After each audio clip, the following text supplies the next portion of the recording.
नमस्कार। स्वागत है आप सभी का आपके अपने चैनल एस्ट्रोलॉजी लर्नर वाईटी पर। आज का हमारा विषय है मिथुन लग्न की जन्म कुंडली। और मिथुन लग्न की जन्म कुंडली में कौन से ग्रह योग कारक होते हैं, कौन से ग्रह मारक होते हैं, इस बात का विश्लेषण करेंगे। साथ ही आज हम यह भी समझेंगे कि हमें जेमस्टोन पहनने में बहुत समस्या आती है, तो मिथुन लग्न के जातकों के लिए कौन से ग्रह का उन्हें जेमस्टोन पहनना चाहिए और कौन से ग्रह का जेमस्टोन नहीं पहनना चाहिए, इसको भी आज वह समझ जाएंगे। और यहां पर आज हम स्पष्ट रूप से ये आपको बताएंगे। तो चलिए शुरू करते हैं आज के इस महत्वपूर्ण विषय को, महत्वपूर्ण टॉपिक।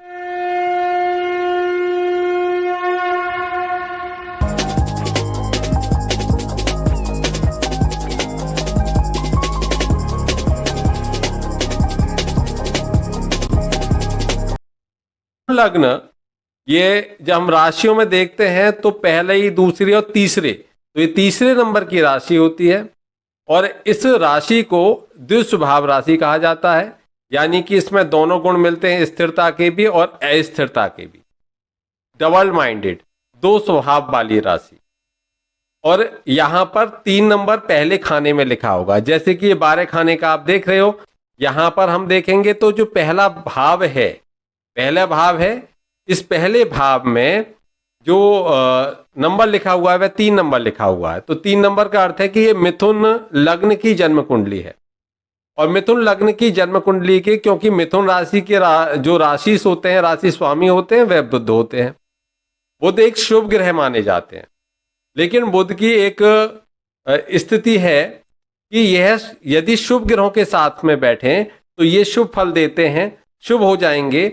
और यदि ये अशुभ ग्रहों के साथ में बैठे तो अशुभ हो जाएंगे। और यदि किसी भी ग्रह के साथ में नहीं बैठते हैं और इनके ऊपर किसी अशुभ ग्रह की दृष्टि भी नहीं आती है, तो ये बहुत ही शुभ माने जाते हैं। ये कहते हैं कि 90% कुंडलियों के दोषों को समाप्त करने वाले भी ये होते हैं, यदि इन पर कोई अशुभ प्रभाव ना हो और यह किसी अशुभ ग्रह के साथ में ना बैठे हो। शुभ ग्रह के साथ में बैठेंगे तो इनके शुभ परिणाम और ज्यादा अच्छे हो जाते हैं। अब हम लग्नेश की बात कर रहे हैं, तो ये लग्नेश कौन हो गए? यहाँ पर बुध हो गए। और यहाँ पर लग्न और चौथा भाव, तो मिथुन लग्न की कुंडली में लग्न और चौथे भाव के स्वामी भी बुध ही यहाँ पर बनेंगे, क्योंकि ये एक शुभ ग्रह है और केंद्र के स्वामी हैं। तो शुभ ग्रह और केंद्र के स्वामी, और वो भी 2 केंद्रों के स्वामी। तो यदि ये केंद्र में ही विराजित होंगे तो इन्हें केंद्राधिपति दोष लग जाएगा। और विशेष रूप से यदि पहले और चौथे भाव में बैठेंगे तो निश्चित रूप से केंद्राधिपति दोष इनको लग जाता है। और हमें ध्यान देने वाली बात यह है कि जब भी केंद्राधिपति दोष लगेगा तो ये मारक ग्रहों की तरह फल देने वाले हो जाएंगे। मिथुन लग्न के जो जातक होते हैं वह स्वभाव से थोड़े हंसमुख होते हैं, वाक्पटु होते हैं, लेकिन अस्थिर बुद्धि के देखे जाते हैं। ऐसे लोग यदि किसी से तर्क वितर्क करने लगें तो निश्चित रूप से वह पराजित नहीं होते। और उनमें यह विशेषता होती है कि वह कैसे अपनी बातों को सबके सामने प्रदर्शित कर सकें, सिद्ध कर सकें। एक व्यापार करने की इच्छा इनके मन में हमेशा बनी रहती है। यह बहुत कैलकुलेटिव माइंड के होते हैं। ये अच्छे से जानते हैं कि कैसे ये जो धन है उसको कैसे बढ़ा सकते हैं। व्यापार यदि ऐसे लोग करें तो निश्चित रूप से बहुत अच्छे व्यापारी होते हैं। और वाक्पटु ये निश्चित रूप से देखे जाते हैं, और इनमें कहीं ना कहीं ये विनोदी स्वभाव के भी होते हैं। लग्न के आधार पर, क्योंकि यहाँ पर इनकी जो लग्न है वह वायु तत्व लग्न है, तो इनमें अस्थिरता बहुत देखने को मिलती है। ऐसे जातकों को जब जीवन साथी का चुनाव करना चाहिए तो उन्हें अग्नि तत्व और वायु तत्व के जातकों अथवा जातिकाओं से विवाह करना बहुत उपयुक्त रहता है। बशर्ते कुंडली का मिलान बहुत आवश्यक है, लेकिन राशि के आधार पर अगर हम बात करें तो वायु तत्व और अग्नि तत्व राशियों के साथ में ऐसे जातकों अथवा जातिकाओं का विवाह बहुत शुभ स्थिति का माना जाता है। अब बात करते हैं कि यदि लग्न भाव का जो स्वामी है यानी कि जो बुध है, यदि 6, 8, 12 में चला जाता है तो उसके जो फल हैं उन फल में क्या आ जाती है, थोड़ी कमी देखने को मिलती है। 6ठे भाव में आ जाए तो ऐसे में जातक कर्ज में उसके ऊपर कर्जा बना रहेगा, शत्रु उसके कहीं ना कहीं बनते रहेंगे, ऋण उससे कभी छूटेगा नहीं, यह स्थितियां उसके साथ में बन जाती हैं। कोर्ट कचहरी लिटिगेशन जैसी चीजें उसके साथ में बन जाती हैं। बात करते हैं दूसरे भाव की। यहां पर 3 और 4, चौथा नंबर यानी कि चौथी राशि कर्क राशि। दूसरे भाव में राशि आएगी कर्क। दूसरा भाव लग्न का मारक भाव माना जाता है और प्रबल मारक हम इसको कहते हैं। ये धन भाव है, धन भाव है, साथ ही साथ ये आपके कुटुंब का भी भाव है, परिवार का भी भाव है। लेकिन यहां के स्वामी हो जाते हैं चंद्रमा। बुध के साथ में चंद्रमा की नैसर्गिक शत्रुता मानी जाती है। तो ऐसे में यहां पर चंद्रमा अच्छा फल देने वाले नहीं होते। मैं साथ ही साथ ये भी बताऊंगा कि क्या हमें चंद्रमा का जेमस्टोन यानी कि मोती पहनना चाहिए। तो ऐसी स्थिति में जो मिथुन लग्न वाले जातक हैं उनको चंद्रमा का जेमस्टोन नहीं पहनना चाहिए, क्योंकि यह चंद्रमा यहां पर इनसे शत्रु भाव में है और ये अष्टम से अष्टम की स्थिति यहां पर बनती है, सप्तम से अष्टम भाव यहां पर हो जाएगा। तो ऐसी स्थिति में ये कहीं ना कहीं मारकता लिए हुए होते हैं। यहां पर हमें चंद्रमा का जेमस्टोन नहीं पहनना चाहिए। चंद्रमा धन भाव के मालिक हैं और ऐसे में मिथुन लग्न वाले जातकों की जो चंद्रमा है यह कहीं ना कहीं यदि ये बलवान नहीं है तो ऐसी स्थिति में यह चंद्रमा उस जातक के जो धन है, जो सेविंग्स हैं, उनको अप्स एंड डाउन्स लेकर आता रहेगा। कभी बहुत ज्यादा सेविंग्स हो जाएंगी, कभी सेविंग्स में बहुत कमी आ जाएगी। तो उतार चढ़ाव वाली स्थितियां ये लेकर आते रहते हैं।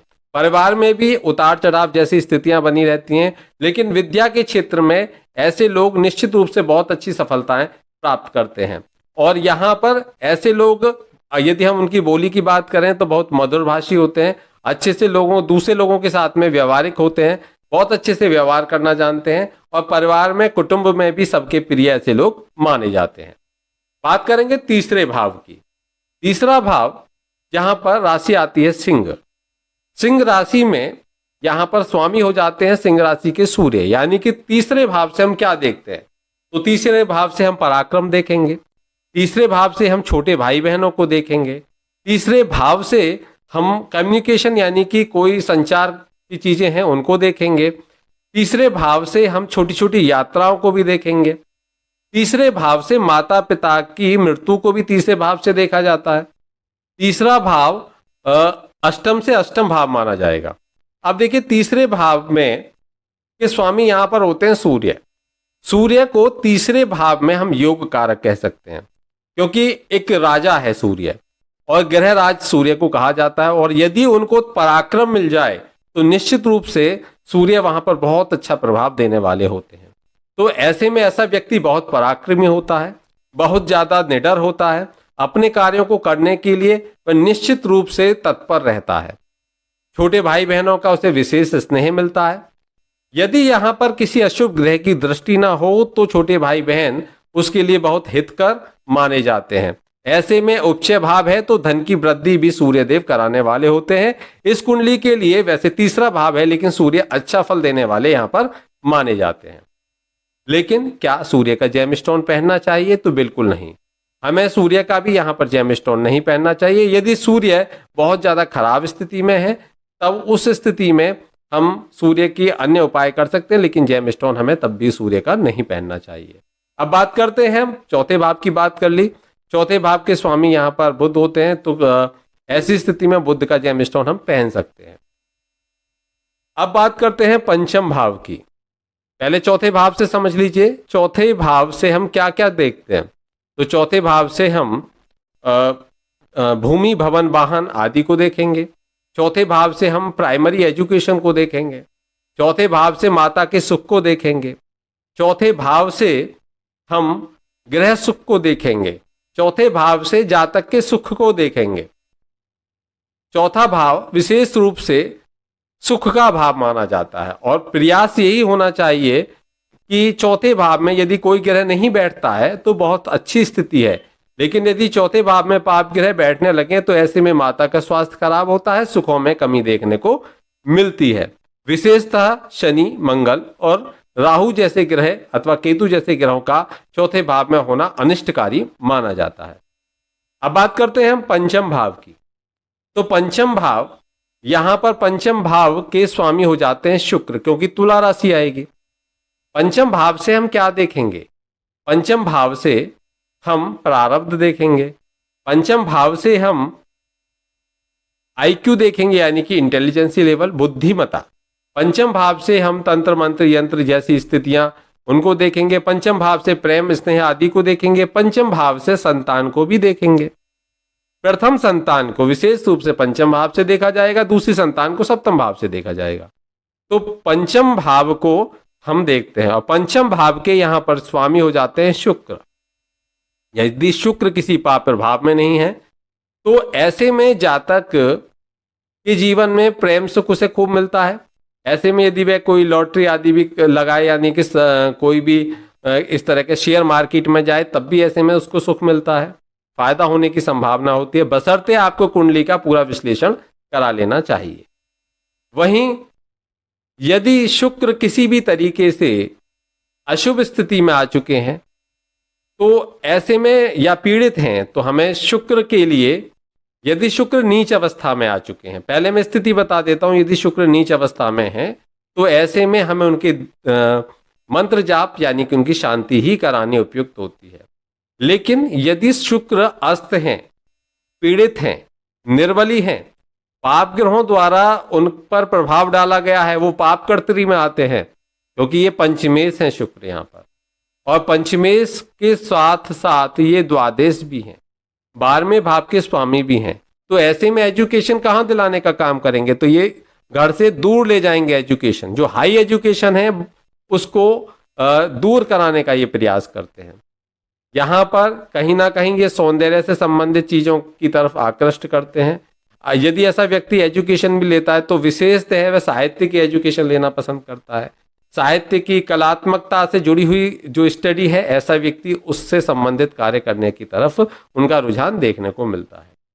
अब यहाँ पर हम देखें तो शुक्र का क्या हमें जेमस्टोन पहनना चाहिए? तो निश्चित रूप से यदि शुक्र पीड़ित हैं, पाप कर्तरी में फंसे हुए हैं, अस्त अवस्था में है, तो निश्चित रूप से सूर्य का जेमस्टोन यानी कि ओपल हमें पहनना चाहिए, बशर्ते कुंडली का पूरा विश्लेषण कराना आपके लिए बहुत आवश्यक हो जाता है।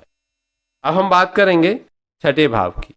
छठे भाव में यहाँ पर जो छठे भाव के स्वामी होते हैं मंगल होते हैं।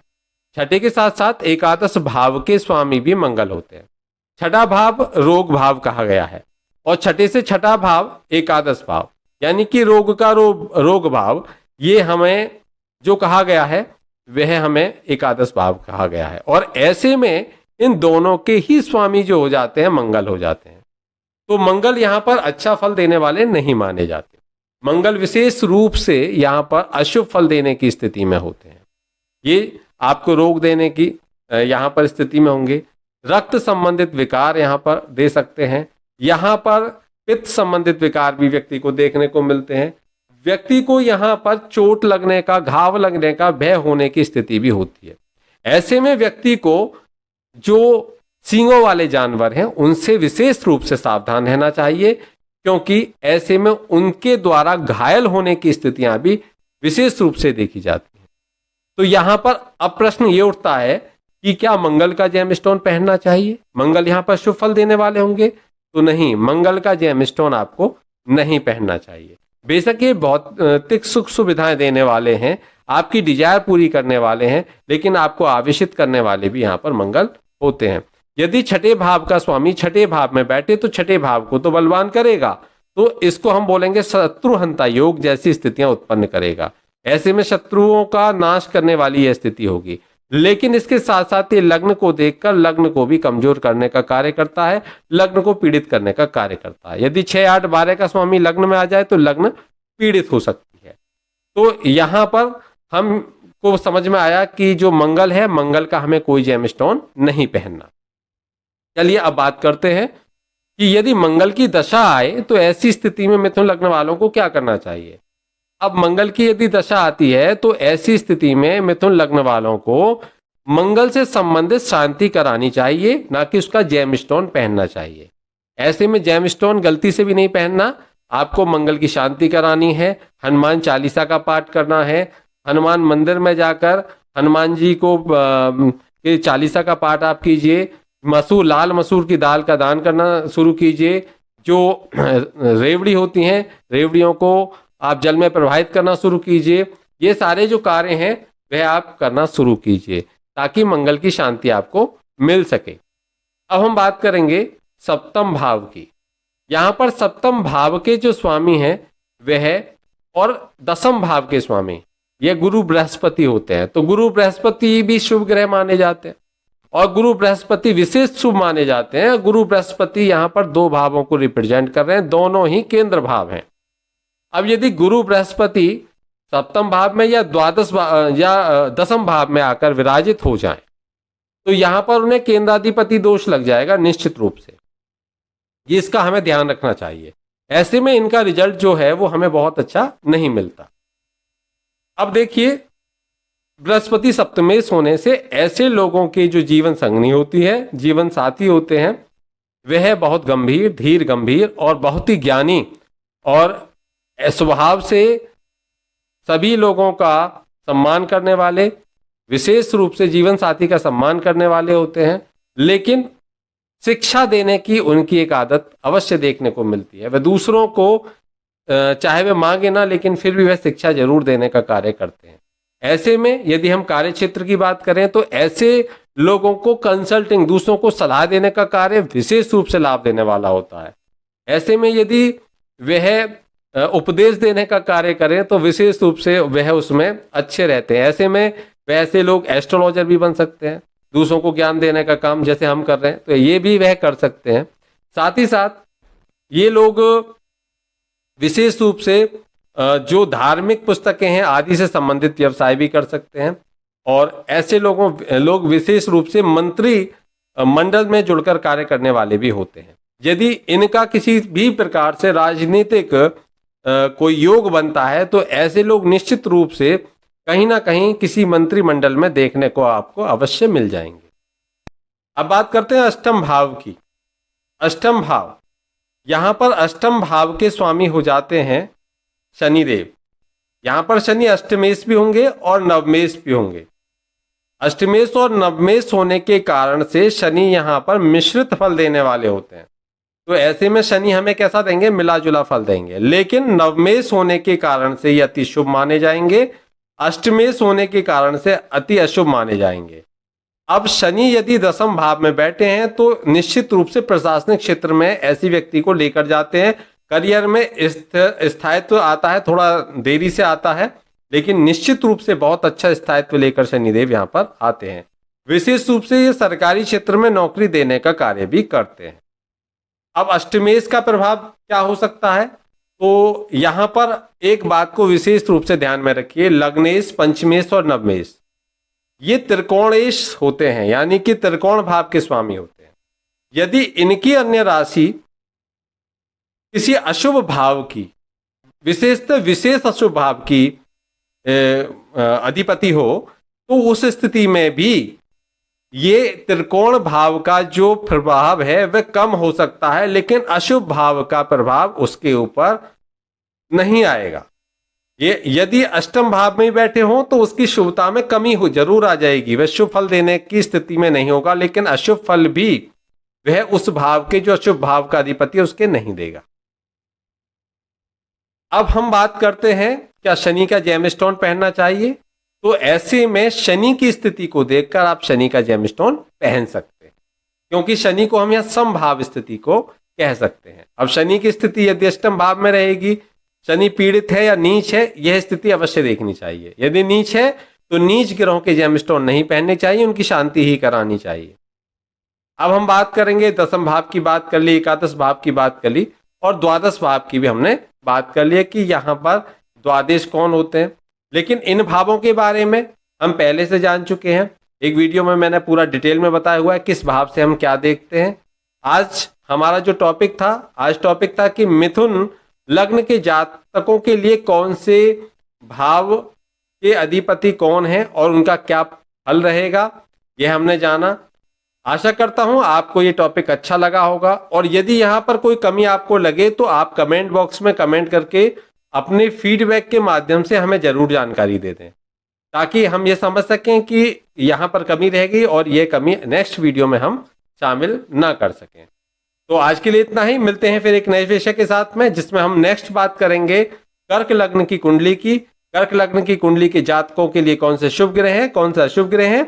तो नेक्स्ट वीडियो का आप इंतजार कीजिए और इसीलिए चैनल को सब्सक्राइब कर लीजिए। तब तक के लिए जय श्री कृष्णा, राधे राधे।